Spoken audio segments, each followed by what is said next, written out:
Voted at the White House. We didn't have 106,000 Americans dying from fentanyl overdoses because President Trump saved lives. Yes. I've said it 1,000 times, I'll say it again. I made a promise to President Trump last year in Las Vegas over dinner. I said, you come back, I come back, we fix this shit.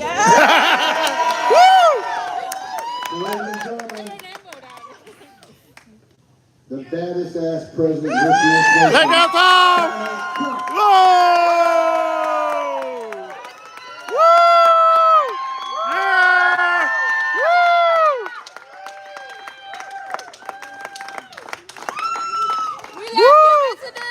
We love you, President. I recognize him, that I can tell you. Well, it's great to have you at Mar-a-Lago, and you know, Tom is a special man. I think his brother Kevin's here someplace. Where's Kevin? Kevin is here. Hi, Kevin. Way back there. What happened, Kevin? That didn't go well. But Kevin is just like his brother. But Tom has been amazing. I don't do these often. I will tell you, I don't do the house often. We want to keep it nice and pristine. We don't need crowds like this. This is a big crowd. Oh, I spotted somebody there. Terry said, and that was a tough one. It was disgraceful what's happening. It's disgraceful what's happening to our country. But when Tom was involved with me, I'll tell you what, and he even said it today, said, sir, you get back in, we'll have the border taken care of in 60 days, he said.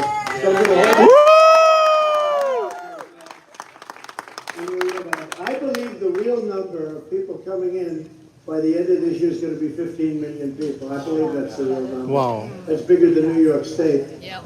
And you know, they give these phony numbers out, Tom. You look at the other side and you see thousands and thousands of people wanting to pour in. And I think next week is a big week because you have tens of thousands. You know, I had to remain in Mexico statute that we had passed, and we got it passed with the Mexican government. Yeah. And Tom understands. We went to the Mexican government. I said, you have to keep the people in Mexico. No more coming in. They looked at me like, nobody ever said that to us.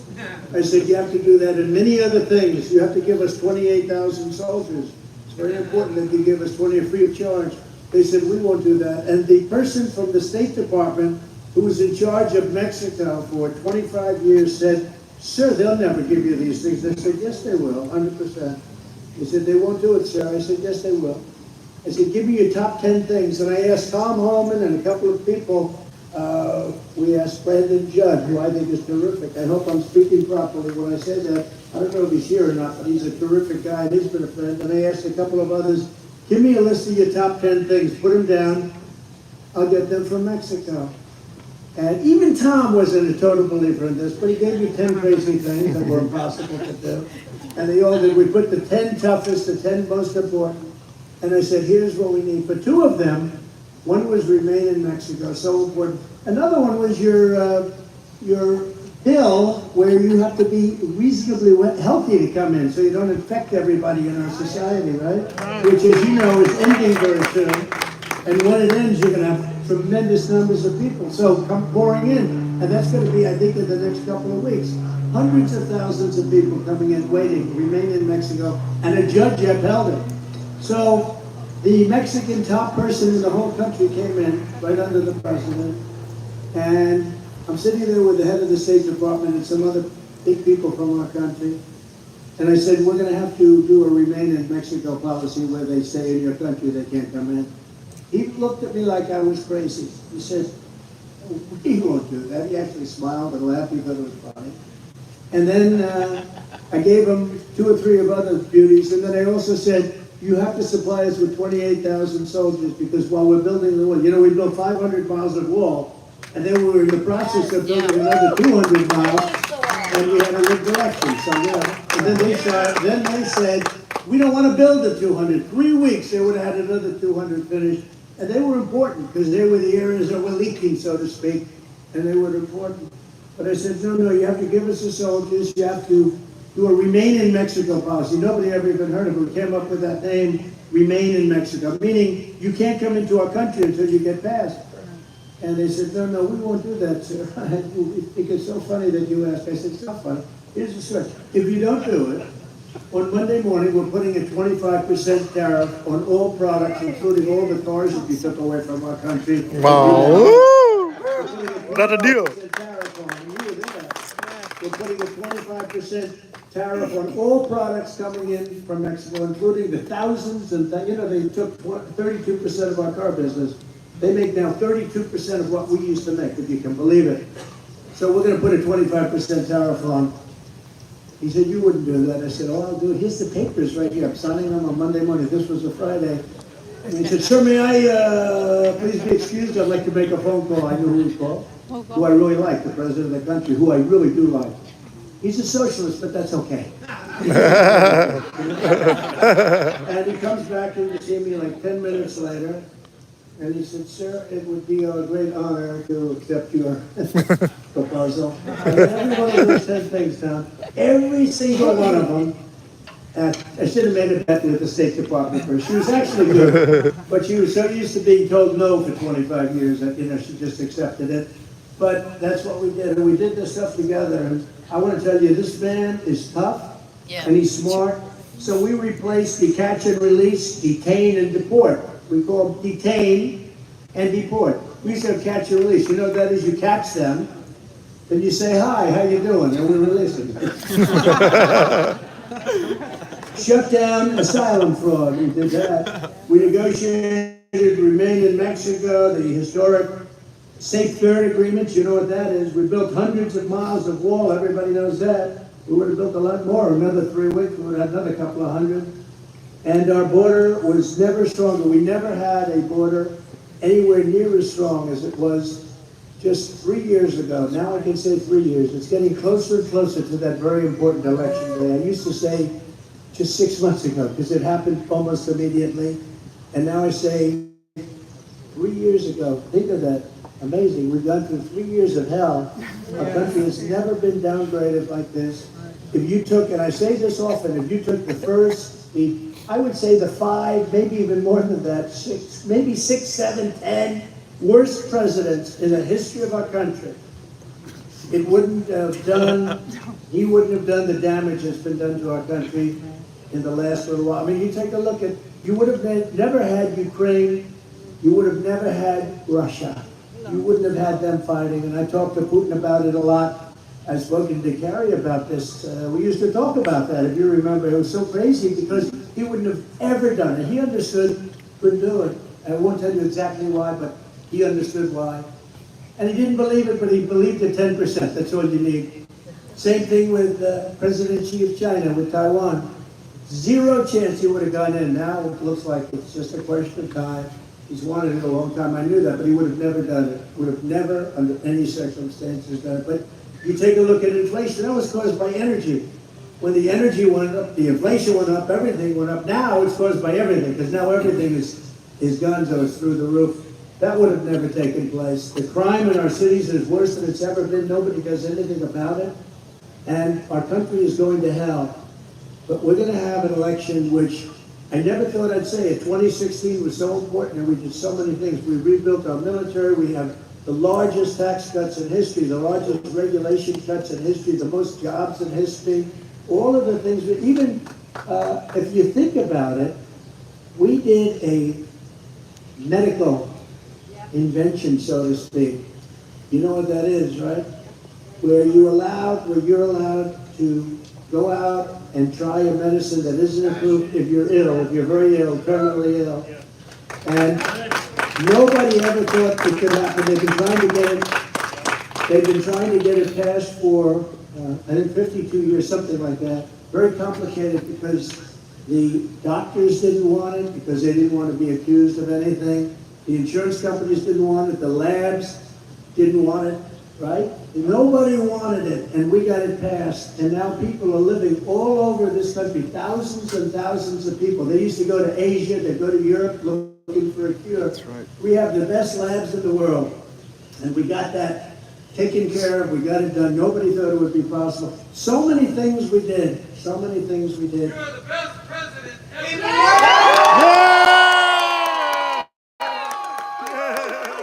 Woo!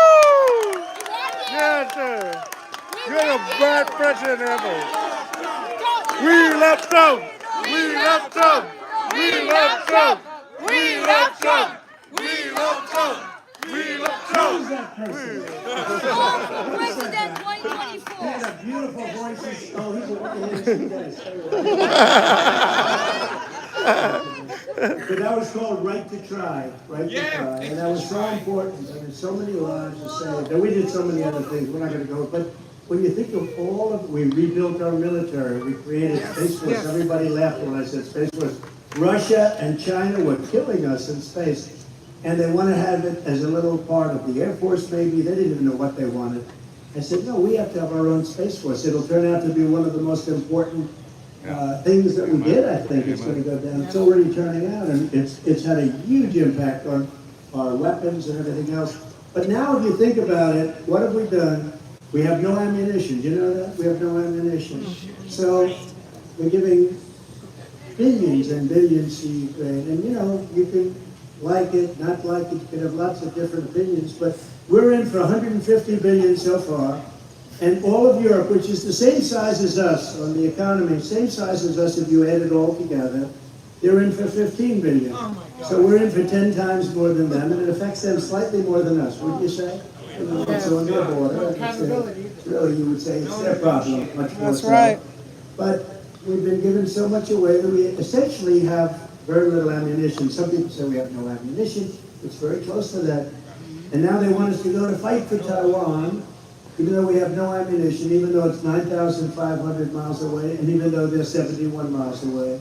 I would say that's an advantage. Do we have any generals here that can tell me, would it be better to be 71 miles away or 9,500 miles away? So we're 9,500 miles away, and we have no ammunition. Other than that, we're in great shape.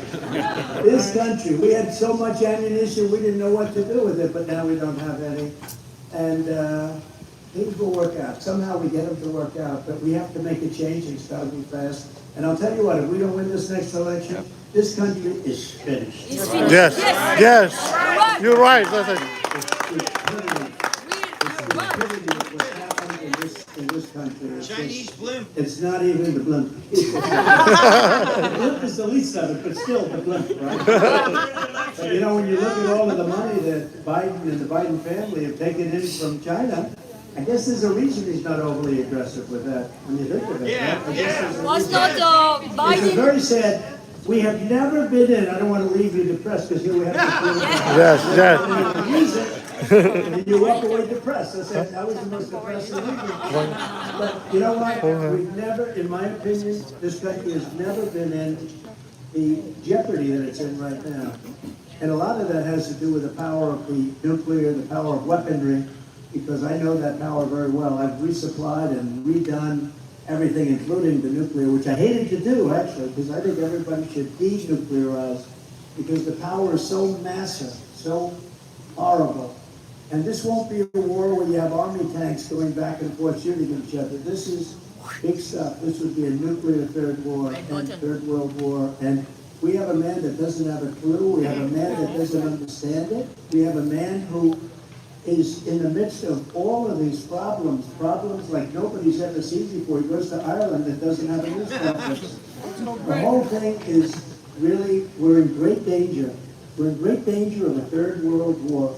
And I can't say, we still have a year and a half to go. And by the way, the polls are looking good. Yeah! Woo! The polls are looking good. The polls are really through the roof, and that's against Biden and against the Republicans. They're looking good. But a year and a half is a long time. It's an eternity in the world of politics, as they say. I do want to say this. Tom is coming with me. I'm going to put him. Yes! That's all. Tommy's the I best. introduced him earlier as one badass president. There's a lot of badass moments. I want to share one story that you didn't share. We did an operation called Operation Matador up in New York. We arrested almost 500 MS-13 gang members. And me and the president went up there on Air Force One, and on the way back, we had a press conference. I shared with the president in his office, said, well, that was a great operation, but we may have trouble removing these people. He goes, what do you mean? I said, El Salvador don't like to take their people back, especially criminals. They always give us a hard time. We've had 5 presidents try to do it. He goes, are you serious? I said, yeah. We'd like to get it done. So, okay, I don't see how, okay, I've heard that by other presidents. Next day he calls me up in my office and says, how many planes can you build out of Southern Texas? I said, 8 or 9? Stand by. Within 24 hours, he calls me and says, get those planes in the air here, son. No other president. Again, one badass president. Yes. That's proud. Woo! I should extend a little because it doesn't just happen. He knows better than anybody else. Honduras, El Salvador, and Guatemala in particular, those three. And they were sending a lot of rough ones, including MS-13. That's the meanest gang people, these gangs. You think our gangs are tough? Our gangs are like babies compared to these. And, they like cutting people up with knives because it's much more painful than shooting people. And they were coming into our country. When I came in, they were coming in by the thousands, MS-13. And our people told me, and Tom told me, he said, they won't accept people back. So they come in, would put them on a plane, and they'd have airplanes along the runway so that our planes couldn't land. They'd have every entrance closed into their country so our buses couldn't go, and you couldn't get them back in. They didn't want them. They wanted them out 100%. So what I never really told Tom, but I called up the heads of all three countries. I said, listen, here's the story. We are giving you a lot of money. And I said to my people, how much do we give them? $750 million a year. That's a lot. That's a lot. Not as bad as some countries, to be honest with you, because we subsidize everything. Everybody takes advantage of the United States, but we ended a lot of that, like with NAFTA. We have the USMCA in Mexico, Canada. Yeah. That was the worst trade deal ever made. We made one of the best trade deals ever made. I know that, Tom, because they want to change it now. Mexico and Canada are trying to renegotiate the deal that I made, and I'm sure these people will do it. But I said to our people, how much do we give those three countries? Sir, we give them $750 million a year. What's it for? We don't know. Those are the head guys' pocketbook. But we give them $750 million. I said, why do we do that? They didn't have any idea. Okay, I said, explain to them that because they're not taking back our people that came in illegally into our country, we're not giving them any more money. It's over. Tell them it's over. It's done. Yep. So they gave the word that we're not giving any money, and the next morning at 8 o'clock, almost 3, separately but equal time, 8 o'clock, because they know I get there early, they said, sir, there must be a misunderstanding, each individual. They said, what's the misunderstanding? We heard you would like to bring people back. We would be delighted to have them back into our country. So that's what I call Tom. I said, get your planes loaded up there. They went for years, under Obama, they went for many years, you couldn't bring anybody back. And they would send their worst criminals. I mean, these people were serious criminals, but we got them all. We put tens of thousands of MS-13 back. And the people of ICE, we can't forget them, Border Patrol ICE. Yeah. But those people are brave. I mean, I have a couple of friends here, they're very tough guys. You don't want to be in ICE. They would walk into a nest, they call it a nest, of killers, of MS-13 gang members. And the fists would be, you'd see fists just swinging all over the place, both sides. And after a few minutes, our guys would walk out carrying them out. And people would say, that doesn't sound very nice, but these are tough people. These are patriots, they're tough people. They don't get recognized for the job they did. They put these guys into paddy wagons. They killed 2 young girls in Long Island. 2 young girls. They sliced them up slowly and in front of a whole lot of people. Wow. They killed them both. For no reason, they were walking to school. And when I called them animals, Nancy Pelosi said, how dare I use the term animals when I'm referring to a human being? I said, no, I'll continue to do that. But we did a great job. We had the safest border we've ever had. There's never been anything like it. We had, in recorded history, but probably in history period, we had the safest border. We had the most prosperous country we've ever had. And then we had this election that took place. And a lot of that went up in smoke. And I think right now and again, it's the most dangerous we've ever had because of the problems that we have with other countries. They don't respect us. Russia has now aligned with China. Iran has aligned with China. Yes. This is not even possible to believe. All set up by China in that case. Saudi Arabia, good people, I deal with them. But they've now aligned with Iran, China. We're losing everything. And very soon you're going to lose your currency standard. And when you lose your currency standard, that's worse than losing a war. Yes. That will be the biggest defeat that we've ever had as our country.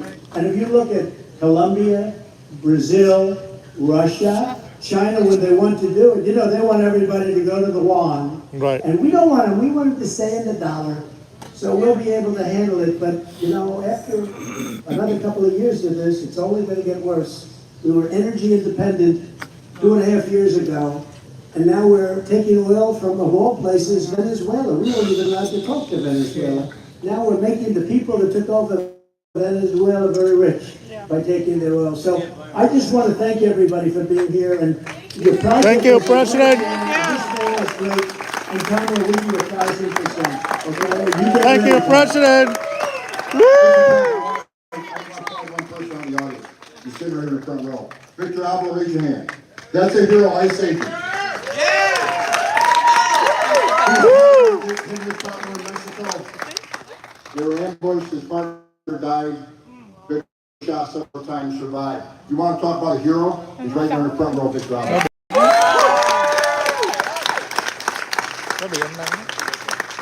Have a great time tonight at Mar-a-Lago. Please don't leave the press, because we will make America great. Right. Okay, yes, sir. Thank you. Thank you, President. We love you, President.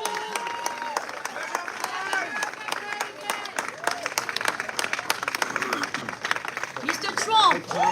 Mr. Trump. USA! USA! USA! USA! USA!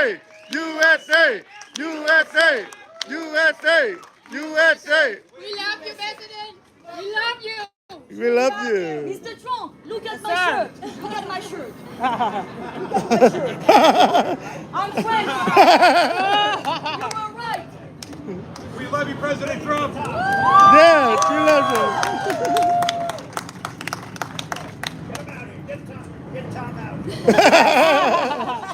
Time out, Mr. Trump. Yes. Trump, Trump. President, do the picture with her, buddy. Tom here. Sit down.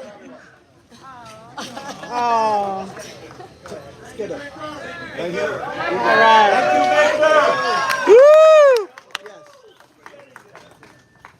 Get a picture.